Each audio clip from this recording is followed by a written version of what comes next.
Hello students, आज हमारे साथ हैं एएल के सर। और एएल के सर को किसी इंट्रोडक्शन की ज़रूरत नहीं है। सर फिजिकल इनऑर्गेनिक को बहुत पसंद करते हैं और बहुत इंटरेस्टिंग तरीके से पढ़ाते हैं, और सर ने अब तक लाखों स्टूडेंट्स का उद्धार भी किया है।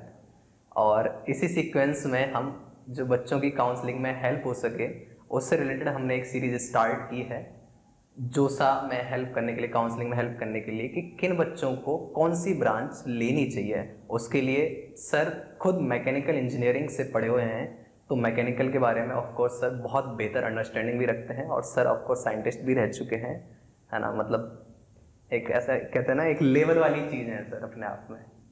तो सर से स्टार्ट करते हैं। सबसे पहले welcome sir. Thank you Jagveer sir.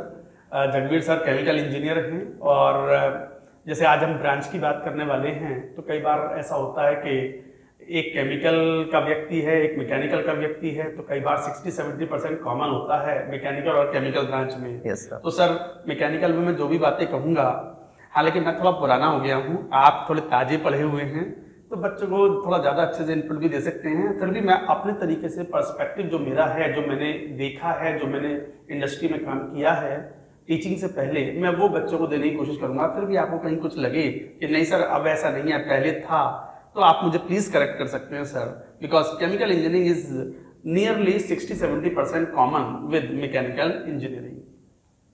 Sir अगर हम पूछना चाहें, आज के बच्चों के मन में बच्चों के दिमाग में एक क्वेश्चन रहता है दरअसल कि general introduction about mechanical engineering, कि जब जैसे ही मैकेनिकल दिमाग में आती है तो दिमाग में क्या आता है एक्चुअल में।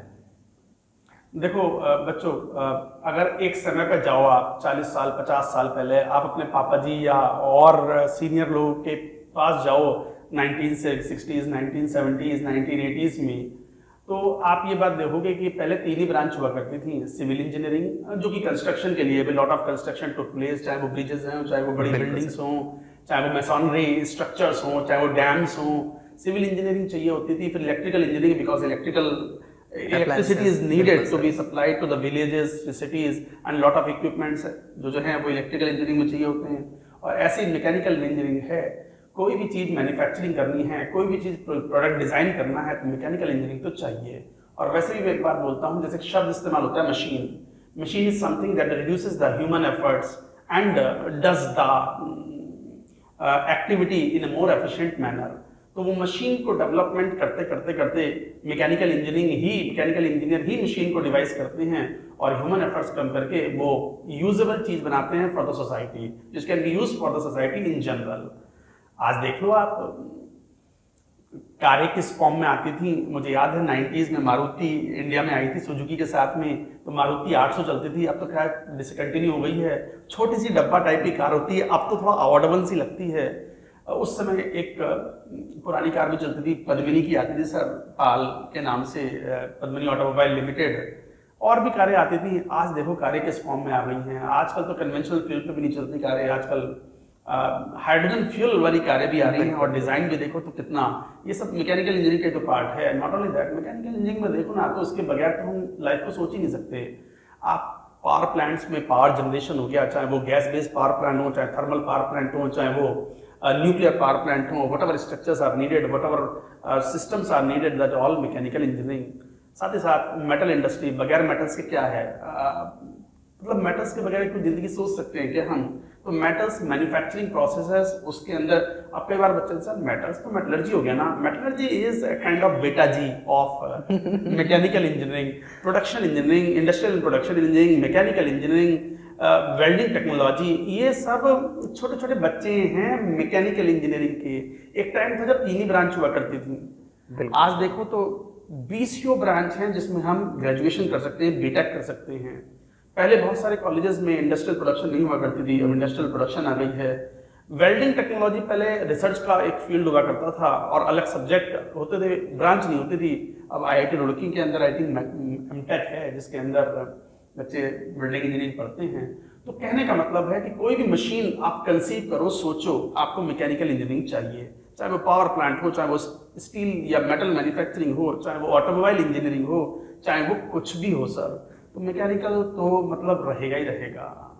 बिल्कुल सर। सर एक स्टूडेंट है जिसको कोर बहुत पसंद है, जैसे कोर ब्रांचेस में ही जाना है पर्टिकुलरली। और कोर ब्रांचेस मतलब जो ये इलेक्ट्रिकल, सिविल, मैकेनिकल, ये इसी से बोल रहे हो आप? इलेक्ट्रिकल, सिविल, मैकेनिकल, लेकिन इनमें भी पर्टिकुलरली बच्चों की चॉइस होती है। जैसे कोर दिमाग में आता है तो कोर ब्रांच लविंग जो स्टूडेंट होते हैं वो मैकेनिकल ही क्यों प्रेफर करते हैं सर? इसके पीछे क्या मतलब होना चाहिए?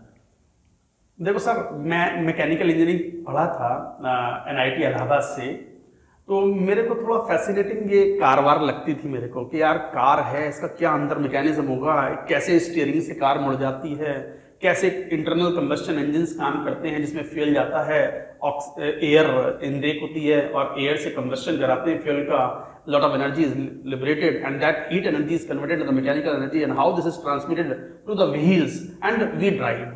So this is mechanical effort with the help of some heat energy converting into the mechanical energy. तो मेरे को ये सब चीज़ें बड़ी फैसिनेटिंग लगती थी कि यार कार के डिज़ाइन कितने खूबसूरत भी हो सकते हैं, कैसी चीज़ें हो सकती हैं। तो मुझे तो ये थोड़ा फैसिनेटिंग था। That's why I left computer science in my NIT Allahabad and joined this. कई बार मैं सोचता हूँ यार सब बच्चे कंप्यूटर साइंस पर ले रहे थे, मैं मैकेनिकल इंजीनियरिंग ले रहा था, क्योंकि मैं तो गांव का ठहरा सर और गांव से आया, मैंने तो यही सब चीज़ें, पर ठीक है, I am happy to be a mechanical engineer.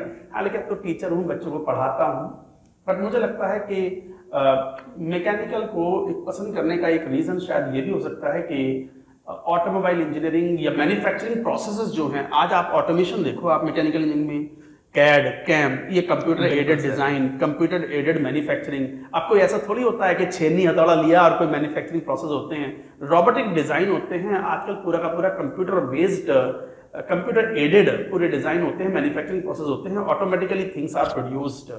आप कभी आजकल तो आप अगर यूट्यूब पर देखना चाहो कि how a spring is manufactured, आप बस इतना टाइप कर दो, यूट्यूब पर बहुत अच्छी अच्छी चीजें हैं बच्चों। आप जो है बस अच्छी चीजें ही देखते हो, सब कुछ देख लेते हो, यूट्यूब पर क्या नहीं है, तो अच्छी चीजें देखो तो सब बहुत अच्छी चीजें हैं। How a spring is manufactured, automatic machine will come, equipment will come, और वो सब एक सीक्वेंशियल प्रोसेस होते हैं, एक प्रोडक्ट डिजाइन होता है उसका, एक टाइम प्रोसेस होते हैं, एर्गोनॉमिक्स होती है उसमें इन्वॉल्व, और वो कैसे स्प्रिंग ऑटोमेटिकली बनता है, कट करके अलग बनता है, अलग वायर आता है, वायर को रोटेट होता है, उसको अलग अलग डायमेंशंस में, यही सब तो मेरे ख्याल से एडवांसमेंट है। ऑफ कोर्स ऐसा नहीं है कि mechanical engineering is independent from rest of the engineering. Mechanical engineering, computer science, electronics, all are interconnected. Mechanical processes को डिवाइस करना है और मैकेनिकल प्रोसेस से मशीन से वर्क करवाना है, तो obviously you will have to have the necessary integrated circuits that will do it. Lot of computer programming has to be done in the form of its programming to do the task sequentially one after the other and all that. तो मेरे ख्याल से आज तो काम robot कर रहे हैं। एलेक्सा है, एलेक्सा का जो इक्विपमेंट है वो तो फिर भी मैन्युफैक्चरिंग प्रोसेस ही बनेगा ना, भले ही उसके अंदर कंप्यूटर साइंस और इलेक्ट्रॉनिक्स भरी पड़ी है। तो कुल मिलाकर के मैकेनिकल इंजीनियरिंग कहीं भी एलिमिनेट नहीं कर सकते सर। आने वाले टाइम में सर ऐसा भी हो सकता है कि रोबोटिक्स और डिजाइनिंग है वो भी एक नई ब्रांच निकल के आ सकती है। बिल्कुल आ सकती है। मैं जैसे बता दूं, समय के साथ साथ ब्रांचेस जैसे बढ़ रही हैं, तो स्कोप के बेसिस पर अब जैसे अगर ध्यान दो, एक नैनो टेक्नोलॉजी है। नैनो टेक्नोलॉजी एक अभी खैर बीटेक में तो कॉलेजेस में नहीं आया है, पर अगर ध्यान से देखो तो IIT बॉम्बे के अंदर इंजीनियरिंग फिजिक्स के साथ अगर कोई चाहे तो मतलब डुअल डिग्री में they give the course in engineering physics in BTech and nanotechnology in MTech. तो IIT बॉम्बे में है वो। तो nanotechnology is going to be a big boon in the medical science particularly. Cancerous growth को arrest करने में nanotechnology में play a very very vital role.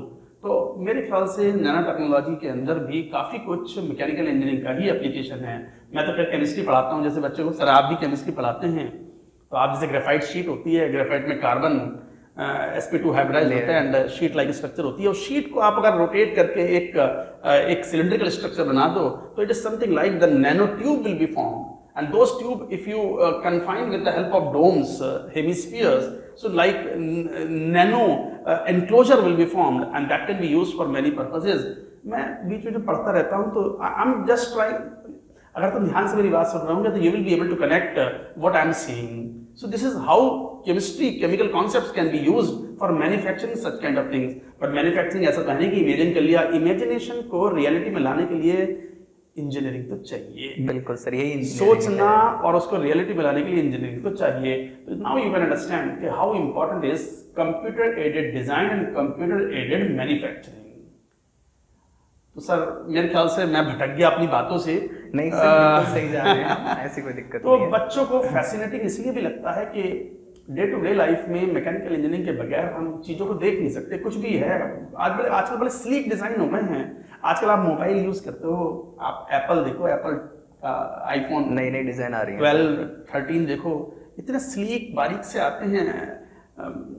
Samsung के आजकल वो फोल्ड वाला फोन भी आ गया है। तो ऐसे थोड़ी हो गया कि पेपर मोड़ दिया, ऐसे थोड़ी हुआ है। उसकी मैन्युफैक्चरिंग भी तो की गई होगी, ठीक है। उसके बैक में कंप्यूटर प्रोग्रामिंग है, उसका एक इलेक्ट्रॉनिक्स है, उसके इंटीग्रेटेड सर्किट्स हैं उसके अंदर। But how it will be used by the human being के तो हाथ में एक इक्विपमेंट है ना, एक मशीन है ना, तो उसकी मैन्युफैक्चरिंग भी तो की गई होगी। So mechanical engineering is equally important. Sir. कहीं इसका कुछ लिंक है क्या मैकेनिकल इंजीनियरिंग का आर्टिफिशियल इंटेलिजेंस जैसी ब्रांच अभी आई है IIIT हैदराबाद में, IIT हैदराबाद में? मेरे ख्याल से artificial intelligence is nothing but a kind of further reduction of the human efforts. मतलब कुछ ना करना पड़े, बैठे बैठे काम हो जाए। बीपी यूपी इसलिए बढ़ रहे हैं, लोगों के शुगर बढ़ रही है, बीपी बढ़ रहे हैं। मतलब खैर ठीक है, मैं तो मजाक कर रहा हूँ। कुल मिलाकर के मेरे ख्याल से जो एआई है, एआई इनेबल्ड मैकेनिकल इंजीनियरिंग में कैसे उसके एप्लीकेशन आएंगे वो एक अलग चीज है। But AI is purely the field of the computer science and algorithm, that is algorithm and machine learning. But again this has to be translated into the manufacturing process to give the machine for the public to utilise the artificial science और this machine learning. अच्छा sir, अगर हम बात करें, जैसे अभी तो हम फिजिक्स केमिस्ट्री मैथ पढ़ रहे हैं। अच्छा, ये जेई की प्रिपरेशन के दौरान और 11th 12th के लेवल पे दिन रात डूबे रहते हैं, लेकिन ये बातें हो रही हैं मैकेनिकल की, सिविल की, कंप्यूटर की, केमिकल की, इलेक्ट्रॉनिक्स की, ये सब बातें हो रही हैं।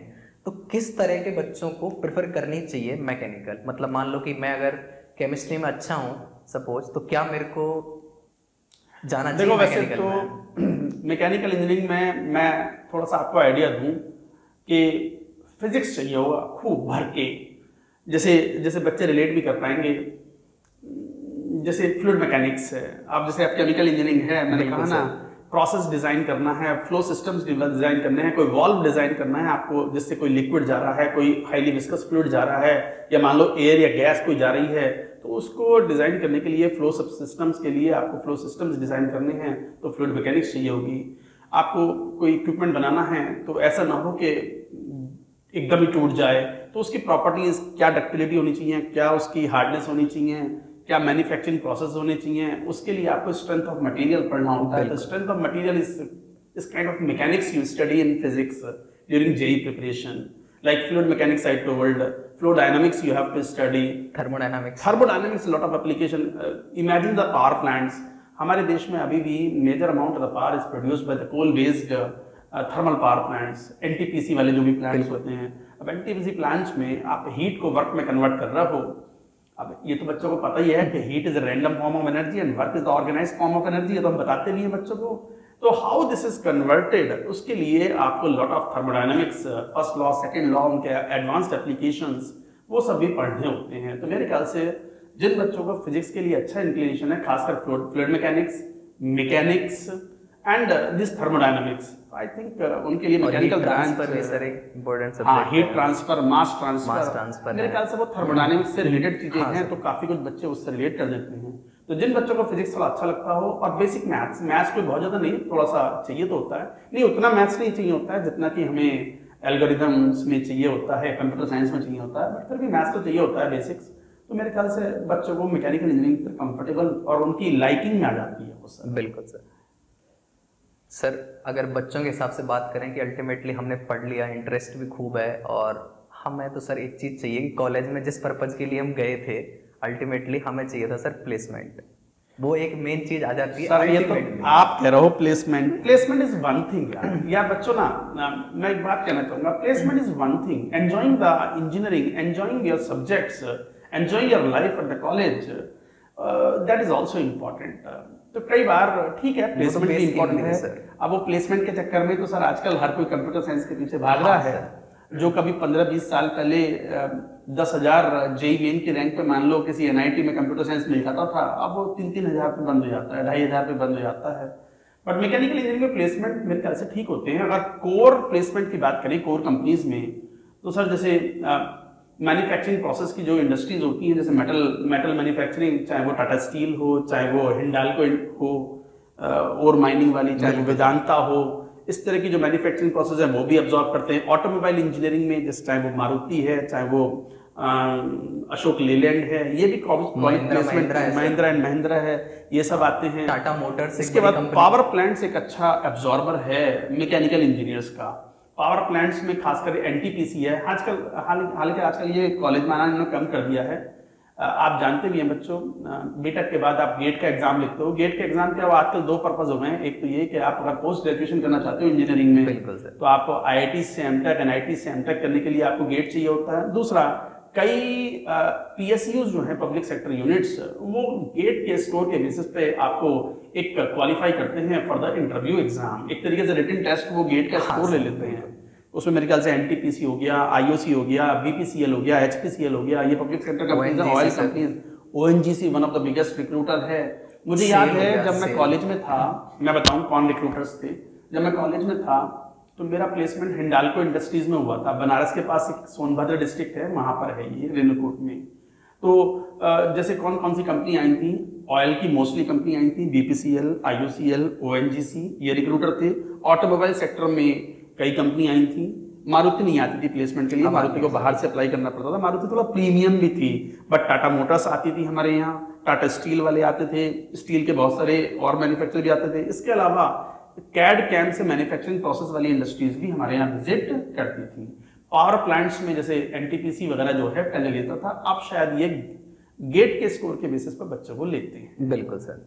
और जैसे ये गोदरेज हो गई, डेक्कन हो गई, बिल्कुल ब्लू स्टार हो गई, मुझसे बेहतर आप सर ये जो नाम बता रहे हो ना, ये हमारे टाइम पे तो उससे नहीं थे। मेरे ख्याल से अब ये आते होंगे, आजकल आती हैं सर। सर आप बता सकते हो, मैंने कहा ना 60-70% मुझे नहीं जवाब देना है, आप क्वेश्चन पूछ के खुद भी जवाब दे सकते हो। तो मेरे ख्याल से मैकेनिकल इंजीनियरिंग में कोर में अच्छा खासा प्लेसमेंट होता है, बट फिर भी मैं ये कहूँगा हार्डली 40-50% बच्चे मैकेनिकल से पढ़ कर कोर में जाते हैं। बच्चे आईआईटीज में जब पढ़ते हैं, एनआईटीज में पढ़ते हैं, तो वो सेकेंड ईयर, थर्ड ईयर में ही जाते जाते उनको मालूम पड़ जाता है कि यार अपने को फिर वापस से अपने को तो एआई में जाना है या अपने को तो कंप्यूटर साइंस में जाना है। तो वो कोर्सेज भी कई बार इस तरीके के ऑप्ट करते हैं ताकि उनकी प्रोफिशिएंसी कंप्यूटर साइंस वाले जैसा ना भी हो पाए तो उनके पास तो पहुंचे। कम से कम ये है कि जो गूगल है या मान लो और टेक कंपनीज हैं या मान लो जो सॉफ्टवेयर डेवलपमेंट कंपनीज हैं, चाहे वो टीसीएस हो गया, चाहे वो इन्फोसिस हो गया, बल्क में लेते हैं तो इनके लिए भी कम से कम मास रिक्रूटर्स हैं, ये तो हजारों की तादाद में लेते हैं सर। पैसे थोड़े कम देते हैं सर। बिल्कुल सर। पर ठीक है, पैसे बाद में हैं, पहले खुशी है, सीखें, पैसे तो मिल जाते हैं आपको। तो मेरे ख्याल से ये भी रिक्रूटर्स हैं। तो 50% बच्चे मेरे ख्याल से नॉन कोर कंपनीज में चले जाते हैं and rest 50% students are absorbed in the core companies.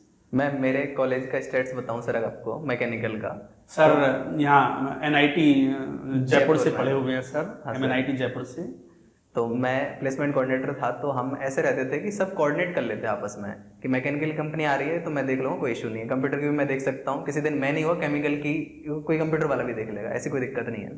तो स्टेट्स ये था कि हाईएस्ट प्लेसमेंट जो हुए थे पहले नंबर पे कंप्यूटर के थे, लेकिन सेकेंड नंबर पर मैकेनिकल थी मेरे टाइम पे, मैकेनिकल। फिर थर्ड नंबर पर ये सब मोर और लेस सिमिलर थी, आपकी इलेक्ट्रॉनिक्स हो गई, इलेक्ट्रिकल हो गई, केमिकल हो गई, ये तीनों। और फिर उसके बाद में सिविल थी और लास्ट में मेटलर्जी। यही ब्रांच है एमएनआईटी में। तो मैं अगर बात करूँ तो मैकेनिकल में बहुत बढ़िया स्कोप है, प्राइवेट जॉब में भी, मतलब कोर में अगर आप जाना चाहते हैं तो वहाँ भी स्कोप है, और अगर आप गवर्नमेंट सेक्टर में भी सर्व करना चाहते हैं, जैसे मैं सर से अगर सर का एक्सपीरियंस के बारे में थोड़ा सा शेयर करवाना चाहूँ, सर खुद इसरो में 7 साल साइंटिस्ट रह चुके हैं। तो वो एक कैरियर स्कोप है, वो देश सेवा भी है और वो एक कैरियर स्कोप भी है, और गवर्नमेंट जॉब तो वो है ही, एक ऑफिसर रैंक की। तो सर बताना चाहेंगे कुछ उसके बारे में? नहीं, इंडियन स्पेस रिसर्च ऑर्गेनाइजेशन में सर मैं जीएसएलवी प्रोजेक्ट में था, जियोस्टेशनरी सैटेलाइट लॉन्च व्हीकल, और मैं फ्लो सिस्टम्स में काम करता था। वहाँ प्रेशरेंट्स थे हीलियम, नाइट्रोजन एंड ऑक्सीजन। तो ये गैसेस को हमें सप्लाई करना होता था। तो गैस तो ऐसा तो है नहीं, फूंक मारी और पहुंच गई यहाँ से वहाँ गैस। हीलियम गैस है, हीलियम इज कॉस्टली गैस। मैं जब मेरे ख्याल से मैं 1998 में मैंने ज्वाइन किया था, तो उस समय मेरे ख्याल से पर केजी कॉस्ट लगभग 3,000 रुपए के आसपास थी। Helium is a costly gas. Helium का एक अलग पर्पस भी है कि क्रायोजेनिक गैस है, बहुत लो टेम्परेचर पे बॉयल ऑफ होती है, लिक्विड में कन्वर्ट नहीं होती, तो एक काइंड ऑफ परमानेंट गैस है। तो हम गैसेस में काम करते हैं, तो गैस को कंट्रोल करने के लिए सर गैसेस में leakage problem is one of the biggest problem. तो उनके जो वॉल्व्स हैं, उनके जो कंट्रोल सिस्टम हैं, उनके ऑटोमेटेड डिजाइंस हैं, instrumentation also plays an important role in the flow systems, क्योंकि ये केमिकल इंजीनियरिंग वाला पार्ट है। तो that also we did, and accordingly मेरे ख्याल से that 7-year my rich experience in the flow systems still I remember, and I cherish those time I spent in ISRO, the wonderful time spent in ISRO. Sir अगर बात करें कि देश की एक प्रेस्टिजियस सर्विस है यूपीएससी, अगर हमारे पास में मैकेनिकल इंजीनियरिंग रही कॉलेज में सपोज, और हमें अगर यूपीएससी में जाना है अल्टीमेटली, तो हम कैसे, क्या प्रेफरेबल है? वैसे आप अगर देखो ना, अब तो थोड़ा कम है ये चीज, मगर पहले थोड़ा ज्यादा होता था कि यूपीएससी में आईएएस, एएस नहीं, इंडियन एडमिनिस्ट्रेटिव सर्विसेज में जाना सीएससी के थ्रू, या फिर आईएएस एग्जाम लिखना। इंजीनियरिंग सर्विसेज, पहले इंजीनियरिंग सर्विसेज का भी बड़ा चार्म होता था। बिल्कुल सर। और मैकेनिकल इंजीनियर्स को रेलवे में जाना एक बहुत बड़ा ऐसा लगता था कि रेलवे में इंजीनियर बनेंगे और बाद में चीफ इंजीनियर तक पहुंचेंगे।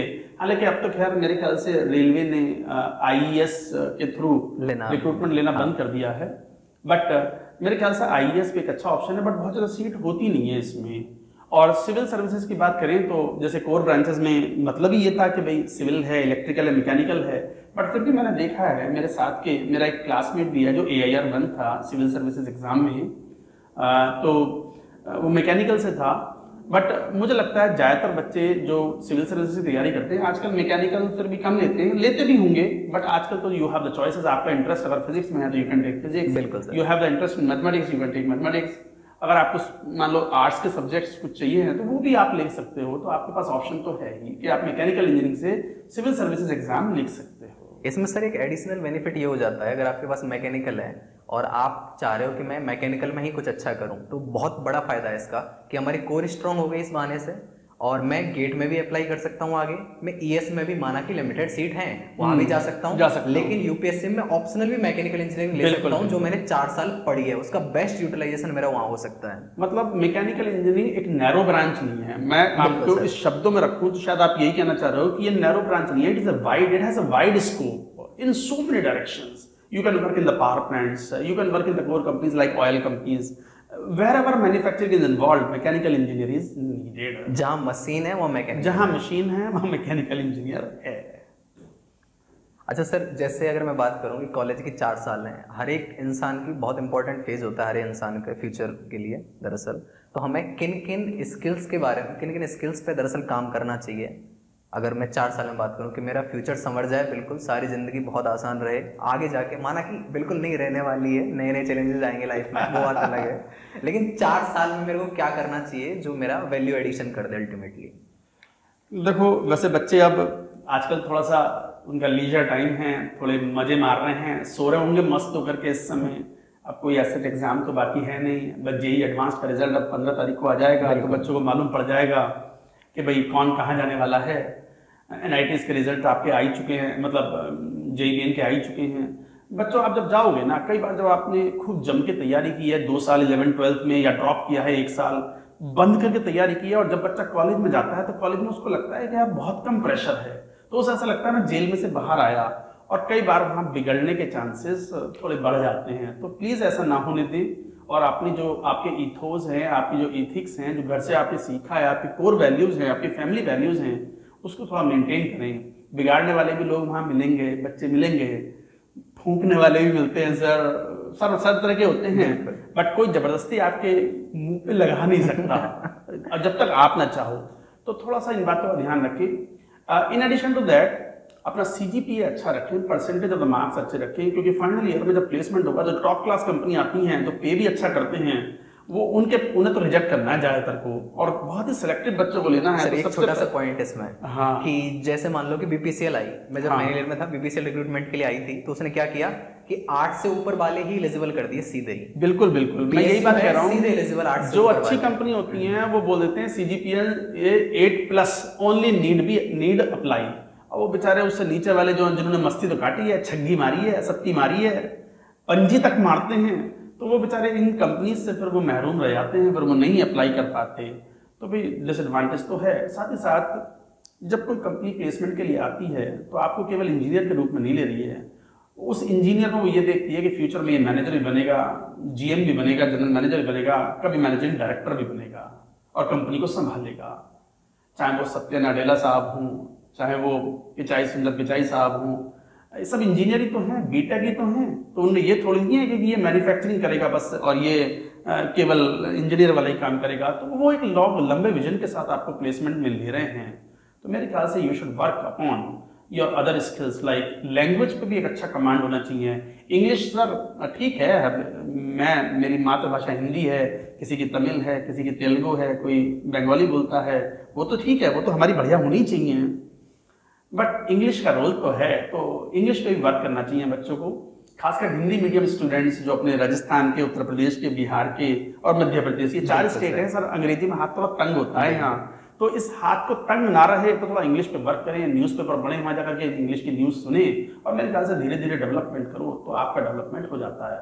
इसके अलावा और भी जैसे झिझक, कुछ हेजिटेशन भी रहता है, गाँव के बच्चों में थोड़ा रहता है हेजिटेशन, तो हेजिटेशन को भी दूर करें। वहाँ जो कल्चरल इवेंट्स होते हैं, जो एक्टिविटीज़ होती हैं, कुछ स्किट्स होते हैं, कुछ ड्रामा होता है, कुछ प्ले होते हैं, वहाँ क्लब्स होते हैं सर, वहाँ जाके भी बच्चों को मेरे ख्याल से ज्वाइन करना चाहिए। स्पोर्ट्स में अगर इंटरेस्ट है, स्पोर्ट्स में एक हॉलिस्टिक डेवलपमेंट बच्चे का होना चाहिए कॉलेज में, not only academics should be good, extra curricular activities में, चाहे वो ड्रामा हो, चाहे वो मतलब इस तरह की चीजें हो, स्पोर्ट्स कहीं भी कुछ बच्चों को पार्ट लेना चाहिए, मिल रहा है, इवेंट ऑर्गेनाइज कराना है, किसी भी फील्ड में जाना है आपको, आप बिल्कुल हर जगह इन्वॉल्वमेंट रखें अपनी। सर ये कहना, इस बात का फायदा आपको प्लेसमेंट में 100% मिलेगा। और जो बच्चा मेरी बात सुन रहा होगा और इस बात को फॉलो करेगा और याद रखता है मुझे 4 साल तक, अगर तो वो ये कहेगा यार एएल के सर कह तो सही रहे थे यार, because we also had passed through this kind of phase and we had seen how advantageous these kind of things are there in addition to the academics. You study in your 4 years or 5 years, dual में भी जाते हैं बच्चे तो 5 years। Sir इसमें मैं अगर बात करूं कि ये 4 साल किसी इंसान की लाइफ में कितना चेंज ला सकती है, मैं इसमें एक छोटे से 2 एग्जाम्पल ऐड करना चाहूँगा। दोनों को मैं पर्सनली जानता हूँ जी दोनों, कि उनमें से एक ऐसे हैं जिनकी AIR 38 थी, JEE एडवांस में 38 बहुत अच्छी रहेंगे, बहुत शानदार रहेंगे। वो कानपुर में उन्होंने बाई चॉइस लिया था CS, कानपुर में गए, बहुत मस्ती करी, एक बढ़िया एनवायरनमेंट, बहुत फोड़ू थे मतलब एक तरीके से। लेकिन फिर हाल ऐसा हो गया कि पॉइंटर इतना बुरा खराब हो गया कि ईयर बैग लग गई उनकी।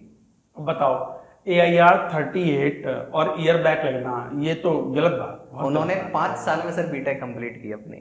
हाँ वो बात अलग है कि फिर अल्टीमेटली उन्हें बाद में चीज़ें धीरे धीरे रियलाइज हुई, फिर बाद में वहाँ से वो IIM गए और फिर उसके बाद में उन्होंने UPSC भी निकाला और एक टाइम में UPSC टॉप भी मार दिया, क्योंकि बनने में था ड्रीम। नहीं वो तो हो गई ऑब्वियसली बात, पर उसमें जो जर्नी में जो गैप क्रिएट हुआ वो बहुत लंबा टाइम आ गया। बिल्कुल, चलो ये तो इन्होंने मेरे ख्याल से संभाल लिया, बट कोई संभाल नहीं पाया तो आदमी कई बार सर डिप्रेशन में भी आ जाता है। मेरे ख्याल से थोड़ा सा आपको विवेक से काम लेना चाहिए अपने 4 सालों में और एंजॉय करो लाइफ। ईश्वर ने लाइफ दी है मजे करने के लिए, पढ़ना भी एक मजा है, चीजों का सीखना भी एक मजा है, दोस्तों को एंजॉय करना भी एक मजा है, भोजन खाना भी एक मजा है। बिल्कुल सर। और वहीं पे एक दूसरा बंदा जो कि मेरा ही दोस्त था, एवरेज था, मतलब ऐसा नहीं था कि ऐसे बैंकर फोड़ू 38 रैंक नहीं था, 8000 रैंक थी उसकी। उसने मेरे साथ ही MNIT जयपुर में था इलेक्ट्रिकल में, उसने 4 साल अपने आप में बहुत बढ़िया काम किया और अल्टीमेटली जैसे ही फाइनल ईयर में गया हुआ तो उसकी गेट में ऑल इंडिया रैंक 8 थी और ES में उसकी 13 रैंक थी। बढ़िया, उसने बहुत अच्छा किया। तो ये आपके ऊपर है, आप अपनी 4 साल किस तरह से वैल्यूएबल बनाते हैं, अपनी वैल्यू बढ़ाते हैं, गिराते हैं, कैसे रखते हैं, या फिर आज जिस फेज में चल रहे हैं उसी फेज में रखते हैं। तो सर आप कुछ और कहना चाहेंगे इन सब बातों के साथ? नहीं, बस मेरे ख्याल से काफी बात कर ली हमने और मैकेनिकल इंजीनियरिंग का एक ओवरऑल व्यू जो मैं दे सकता था मैंने दिया। बाकी सर ने मुझे कॉम्प्लीमेंट कर दिया, सर ने मुझे जो कमियां हैं मेरी, क्योंकि सर अभी 4-5 साल पहले 5 साल पहले ग्रेजुएट हुए, तो मेरे ख्याल से पूरा हो गया। तो बच्चों हमारी तरफ से all the very best to all of you. All the best.